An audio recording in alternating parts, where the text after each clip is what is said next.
This is one of the most successful surprise attacks in human history, one of the most successful surprise attacks. But it became a disastrous move for Japan. If time could be turned back, would Japan still go to war with the powerful United States?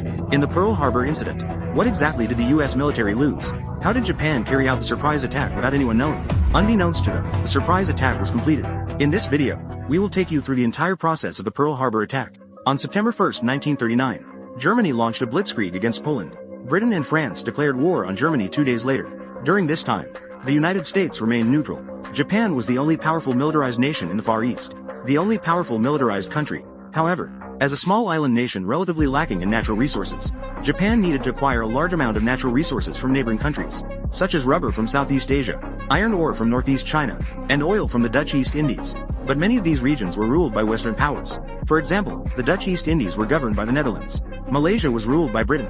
The Philippines was ruled by the United States. Japan hoped to expel Western powers from Asia, in order to implement the so-called Greater East Asia Co-Prosperity Sphere, thus allowing Japan to completely control resources like oil and rubber. Tensions between the United States and Japan rapidly escalated. In September 1940, Japan invaded French-occupied Vietnam. Meanwhile, Japan signed a pact with Germany and Italy. They signed the Tripartite Pact. The United States was dissatisfied with Japan's aggression.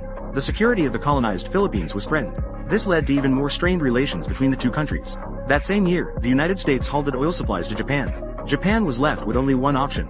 That was to secure oil supplies by invading the Dutch East Indies, to ensure their oil supply.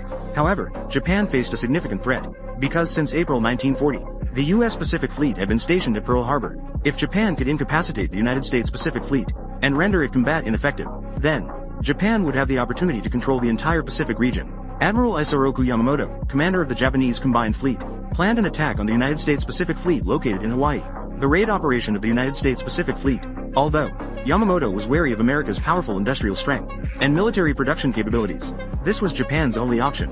This operation was carried out by the 1st Air Fleet led by Chuichi Nagumo on November 26, 1941, consisting of 6 aircraft carriers, Akagi, Kaga, and Soryu, Hiryu, Shokaku, and Zuikaku, as well as 2 battleships, the Nagato and Mutsu, 2 heavy cruisers and 1 light cruiser, 9 destroyers and 23 submarines, formed the 1st Air Fleet, which departed from the northern Japanese base at Hitokapu Bay. They chose the northern route, because the U.S. Air Force's patrol capability in the area was weak. December 6, the fleet was only 1,000 kilometers north of Oahu. At 1 a.m. on December 7, 1941, 5 Japanese submarines headed towards the entrance of Pearl Harbor. At this time, they were only 13 kilometers from the entrance. Their target was the U.S. Navy battleships. At 3:57 a.m., while the U.S. minesweeper was patrolling the entrance area, it spotted some objects moving towards Point Barrow. The minesweeper immediately sent an alert to nearby destroyers, but in the end, they found nothing. The Japanese task force had already reached 450 kilometers north of Oahu. At 6 a.m., composed of Zero fighters and Type 96 carrier attack planes, the first wave of attack aircraft took off from 6 aircraft carriers.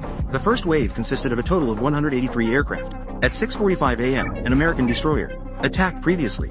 There were minesweepers in the harbor, near the entrance that had discovered a Japanese submarine. The Japanese submarine was hit by shells. Earlier, the U.S. military had established a new radar station in the northwest of Wake Island.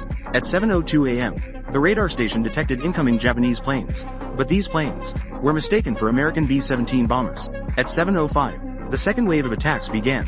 This time, there were 167 aircraft. 8 battleships were docked in Pearl Harbor, including the USS Oklahoma, the USS Tennessee, USS West Virginia, and USS Maryland, the USS Arizona and USS Nevada, as well as a repair ship docked near the Arizona. On the west side of Ford Island, there was a Florida-class battleship docked. Next to it was a light cruiser docked. In the naval dock, the destroyer USS Shaw is docked among auxiliary floating craft. The battleship USS Pennsylvania is docked in dry dock number 1. Next to it are the destroyers USS Cassin and USS Downs. The minesweeper USS Oglala and a light cruiser are also moored at the Navy Yard. The light cruiser USS Honolulu is docked on the harbor side of the Boston Navy Yard. There are no aircraft carriers in the harbor that day. The aircraft carrier USS Lexington is heading to Midway, transporting dive bombers, while the aircraft carrier USS Enterprise is returning to Pearl Harbor from Wake Island. Japan launched the first wave of attacks from Kaneohe Airfield northeast of Wake Island. Launched the first wave of attacks on the ground at Kaneohe Bay. There are 36 PBY patrol planes and several other aircraft. Due to the lack of anti-aircraft fire, Japanese pilots shot down many PBY aircraft. Of the 33 aircraft on the ground at Kaneohe Bay, 27 were destroyed. The formation then turned to the next target. At Eva Field, a large group, Zero fighters began attacking the airfield, in a dive bomber, and under the heavy fire of the Zero fighters. Out of 51 American aircraft, 35 were destroyed.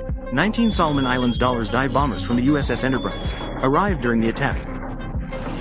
Thus, they avoided the attack from the Zero fighters. On the ground at Wheeler Field, there were 43 modern P-40 fighters and 39 P-36 fighters. 25 framed Japanese dive bombers dropped bombs on the hangars. Most of the aircraft on the ground were destroyed. Meanwhile, Hickam Field was also attacked by Zero fighters, bombing with the Type 96 attack aircraft.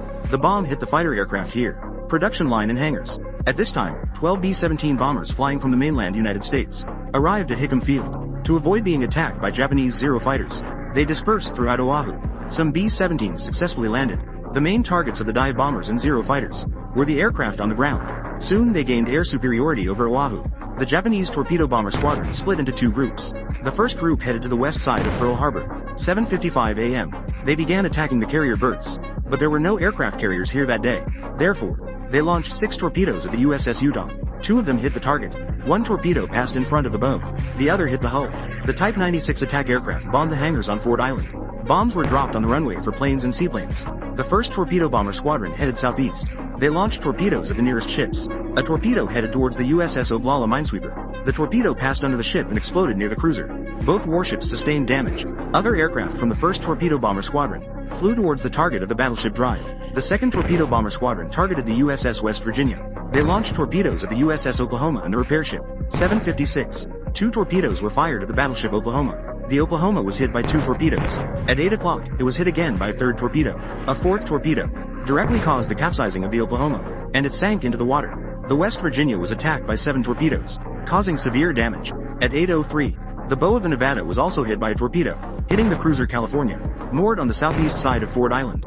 2 torpedoes dropped by Japanese bombers struck the ship, one in front of the bow, the other at the stern. During the attack, the anti-aircraft guns on the U.S. battleships began to return fire. 5 Japanese torpedo bombers were shot down by the U.S. military. At 8:06, 3 bombs dropped by Japanese bombers flew towards the Arizona, but failed to hit the target. At 8:10, an 800-kilogram bomb struck the number 2 turret on the front side of the Arizona, causing the forward magazine to explode, resulted in the deaths of 1,177 sailors on board. The Arizona experienced a violent explosion. It caused damage to the nearby Tennessee and to the repair ship. 8:20, the Tennessee was hit again by 2 800-kilogram bombs. At 8:55, Japan launched its second wave of attacks. The Zero fighters were divided into 2 groups. The first group returned to the northeast, heading to Kaneohe and Eva airfields. The group of Zeros at Kaneohe further divided into smaller groups. One group attacked the fleet aircraft facilities at Kaneohe and the airfield, then headed to Wheeler Field, while other groups continued south to Eva Field. At Eva Field, US P-40 fighters attempted to take off, but were met with a dive attack from the Zeros. 2 P-40s successfully took off, shot down 4 Japanese planes. 8:36 on the west side of Ford Island, seaplane tender discovered the periscope of a Japanese submarine and opened fire on it. The USS Monahan was dispatched to search and sink the submarine. Hickam Field meanwhile, hit at the same time field. 18 Japanese planes headed for Ford Island. The Japanese 6th Bombardment Group flew towards Hickam Field. Japanese bombers bombed hangars 13 and 15 at Hickam Field, conducted the bombing. At 8:54, Japanese bombers also attacked U.S. Navy shipping and hit the battleship USS Pennsylvania and the fuel of the USS Downs, causing severe damage to both ships. Subsequently, the ammunition magazine of the USS Downs exploded. At 9:05, 2 crash planes collided with the USS Curtis. A large fire was ignited. Subsequently, a dive bomber dropped a bomb on the USS Curtis. The bomb exploded beneath the hull. At 9:20, the USS Honolulu was hit by a dive bomber. At 9:25, it suffered 3 heavy hits. The fire spread rapidly, and at 9:30, it triggered an explosion in the ammunition depot. The attack ended at 9:44. All Japanese planes returned to the aircraft carrier. At 10:30, the Japanese task force returned to the homeland. This attack caused significant casualties for the U.S. military. The U.S. Pacific Fleet suffered heavy damage, especially the explosion of the USS Arizona. This resulted in a large number of crew deaths. This surprise attack directly led to the United States declaring war on Japan.